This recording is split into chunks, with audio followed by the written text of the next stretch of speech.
Hi dears, welcome back. അപ്പോൾ ഇന്നത്തെ special easy ടേസ്റ്റിയും അതുപോലെ തന്നെ വെറൈറ്റി ആയിട്ടുള്ള ഒരു അടിപൊളി സ്നാക്കാണ്. അപ്പോൾ വൈകുന്നേരം ചായയുടെ ഒക്കെ കൂടെ നല്ല ചൂടോടുകൂടി കഴിക്കാൻ പറ്റിയ എളുപ്പത്തിൽ ഉണ്ടാക്കിയെടുക്കാൻ പറ്റിയ നല്ലൊരു ഐറ്റമാണ്. പിന്നെ ഇതിലേക്ക് കൂടുതൽ ഇൻഗ്രീഡിയൻസ് ഒന്നും ആവശ്യമില്ല, ഉണ്ടാക്കിയെടുക്കാനും നല്ല എളുപ്പമാണ്. 2 മുട്ട ഉണ്ടെങ്കിൽ പെട്ടെന്ന് തന്നെ ഉണ്ടാക്കിയെടുക്കാം. അപ്പോൾ എങ്ങനെയാണ് ഈ ഒരു സ്നാക്ക് തയ്യാറാക്കുന്നത് നോക്കാം. അതിനു മുന്നേ ആയിട്ട് ചാനൽ സബ്സ്ക്രൈബ് ചെയ്യാത്തവരുണ്ടെങ്കിൽ സബ്സ്ക്രൈബ് ചെയ്യാൻ മറക്കരുത്. തൊട്ടടുത്തുള്ള ബെല്ലൈക്കണും കൂടെ ഒന്ന് ക്ലിക്ക് ചെയ്യുകയാണെങ്കിൽ ഇനി ഞാൻ പുതിയ വീഡിയോസ് ഇടുമ്പോൾ അതിൻ്റെ നോട്ടിഫിക്കേഷൻസ് ഒക്കെ പെട്ടെന്ന് തന്നെ കിട്ടുകയും ചെയ്യും. അപ്പോൾ ഈ ഒരു സ്നാക്കിൻ്റെ മെയിൻ ഇൻഗ്രീഡിയൻറ്റ് കോഴിമുട്ടയാണ്. അപ്പോൾ ഒരു ബൗളെടുത്ത് അതിലേക്ക് 2 കോഴിമുട്ട പൊട്ടിച്ചൊഴിക്കാം. അപ്പോൾ ഈ ഒരു 2 മുട്ട വെച്ചിട്ട് തന്നെ ഈ ഒരു സ്നാക്ക് ഒരു 12-13 എണ്ണമൊക്കെ ഉണ്ടാക്കിയെടുക്കാം. ഇനി ഇതിലേക്കൊരു നുള്ളു ഉപ്പും അതുപോലെ തന്നെ ഒരു 1/4 ടീസ്പൂൺ കുരുമുളക് പൊടി കൂടി ചേർത്തിട്ട് നന്നായിട്ടൊന്ന് മിക്സാക്കി എടുക്കണം. അപ്പോൾ മുട്ടയുടെ വെള്ളയും മഞ്ഞയൊക്കെ നന്നായിട്ടൊന്ന് മിക്സാക്കി എടുക്കണം. ഇനി ഇതൊരു ഭാഗത്തേക്ക് മാറ്റി വെക്കാം. ഇനി ഇതിലേക്കൊരു ബാറ്റർ റെഡിയാക്കി എടുക്കണം. അപ്പോൾ അതിന് വേണ്ടിയിട്ട് ഒരു ബൗളിലേക്ക് 1 കപ്പ് കടലമാവ് ഇട്ട് കൊടുക്കാം. ഇനി ഇതിലേക്കൊരു 3 ടേബിൾ സ്പൂൺ മൈദ കൂടെ ചേർത്ത് കൊടുക്കുന്നുണ്ട്. മൈദ ചേർത്ത് കൊടുക്കണം നിർബന്ധമില്ല, ഫുള്ളായിട്ട് കടലമാവ് എടുക്കുകയാണെങ്കിൽ അങ്ങനെ എടുത്താലും മതിയാവും. അല്ലെങ്കിൽ മൈദപ്പൊടിക്ക് പകരമായിട്ട് അരിപ്പൊടി ചേർത്ത് കൊടുക്കുകയും ചെയ്യാം. ഇനി ഇതിലേക്ക് പാകത്തിന് ഉപ്പും കൂടെ ചേർത്ത് കൊടുക്കാം. എന്നിട്ട് ഇതിലേക്ക് വേണ്ടത് ഒരു 1/4 ടീസ്പൂൺ മഞ്ഞൾപ്പൊടി, പിന്നെ ഒരു 1/2 ടേബിൾ സ്പൂൺ മുളക് പൊടി. ഇവയെല്ലാം കൂടെ ഒരു സ്പൂൺ വെച്ചിട്ട് നന്നായിട്ടൊന്ന് മിക്സാക്കി എടുക്കാം.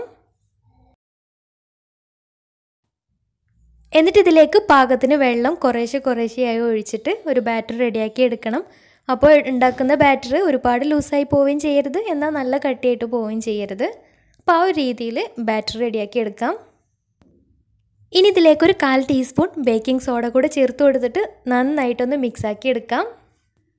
ബാറ്റർ റെഡിയാക്കി എടുത്തതിന് ശേഷം ഇതൊരു ഭാഗത്തേക്ക് മാറ്റി വെക്കാം. ഇനി ഒരു നോൺ സ്റ്റിക്കിൻ്റെ പാന് സ്റ്റൗവിൽ വെച്ചിട്ട് നന്നായിട്ട് ചൂടായി വരുമ്പോൾ നേരത്തെ റെഡിയാക്കി വെച്ചിട്ടുണ്ടായിരുന്ന മുട്ടയുടെ മിക്സ് ഒരു സ്പൂണ് വീതം പാനിലേക്ക് ഒഴിച്ചിട്ട് ഇതുപോലെ ഒന്ന് പരത്തി ചുട്ടെടുക്കാം. അപ്പോൾ ഒരു ഭാഗം കുക്കായി വന്നാൽ മറിച്ചിട്ടിട്ട് 2 ഭാഗവും വേവിച്ചെടുത്തതിന് ശേഷം പാനിൽ നിന്ന് മാറ്റാം. മുട്ട ആയതുകൊണ്ട് തന്നെ പെട്ടെന്ന് വെന്ത് കിട്ടും. പിന്നെ പരത്തിയെടുക്കുന്ന സമയത്ത് ഒരുപാട് നൈസായിട്ട് പരത്തിയെടുക്കേണ്ട ആവശ്യമില്ല, ചെറുതായിട്ടൊരു കട്ടിക്ക് പരത്തിയെടുത്താലും മതിയാവും. ഇനി ഇതേ രീതിയിൽ ബാക്കിയുള്ള മാവ് മുഴുവനായിട്ട് ഇതുപോലെ ഒന്ന് ചുട്ടെടുക്കാം. പിന്നെ എടുക്കുന്ന പാന് വലിയ പാനൊക്കെ ആണെങ്കിൽ ഒരു ട്രിപ്പിന് തന്നെ 4-5 ആയിട്ട് ചുട്ടെടുക്കുകയും ചെയ്യാം. പെട്ടെന്ന് വെന്ത് കിട്ടുകയും ചെയ്യും. ഇനി പാനിൽ നിന്ന് വിട്ട് കിട്ടുന്നില്ല എന്നുണ്ടെങ്കിൽ ജസ്റ്റ് കുറച്ച് ഓയിൽ ഒന്ന് ബ്രഷ് ചെയ്ത് കൊടുക്കുകയും ചെയ്യാം. ഒരുപാട് ഒഴിച്ചു കൊടുക്കരുത്, ജസ്റ്റ് ഒന്ന് ബ്രഷ് ചെയ്ത് കൊടുത്താൽ മാത്രം മതിയാവും.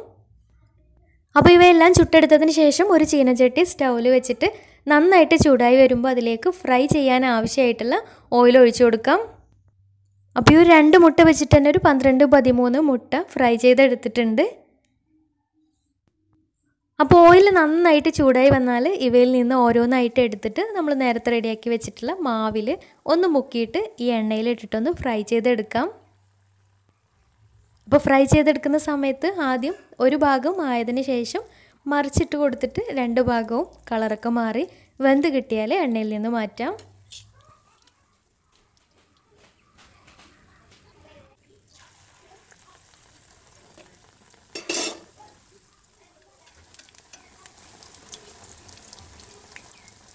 അപ്പോൾ ബാക്കിയുള്ളതും ഇതുപോലെ ചുട്ടെടുക്കാം.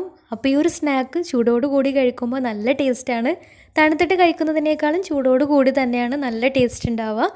അപ്പോൾ എല്ലാവരും ഒന്ന് ട്രൈ ചെയ്ത് നോക്കുക. നല്ല എളുപ്പമാണ് ഉണ്ടാക്കിയെടുക്കാനും, കൂടുതൽ ഇൻഗ്രീഡിയൻസ് ഒന്നും ആവശ്യമില്ല, നല്ല ടേസ്റ്റുമാണ്. കുട്ടികൾക്കൊക്കെ തീർച്ചയായിട്ടും ഇഷ്ടമാവും. അപ്പോൾ ഇന്നത്തെ വീഡിയോ ഇഷ്ടമായെന്ന് വിചാരിക്കുന്നു. ഇഷ്ടമായെങ്കിൽ ലൈക്ക് ചെയ്യുക, ഫ്രണ്ട്സ് റിലേറ്റീവ്സിനൊക്കെ ഒന്ന് ഷെയർ ചെയ്യുകയും ചെയ്യുക. പിന്നെ നിങ്ങളുടെ ഫീഡ്ബാക്സൊക്കെ താഴെ കമൻറ്റ് ബോക്സിൽ അറിയിക്കാൻ മറക്കരുത്. അപ്പോൾ നല്ല വീഡിയോസുമായി വീണ്ടും വരാം. അതുവരെ take care, bye, thank U.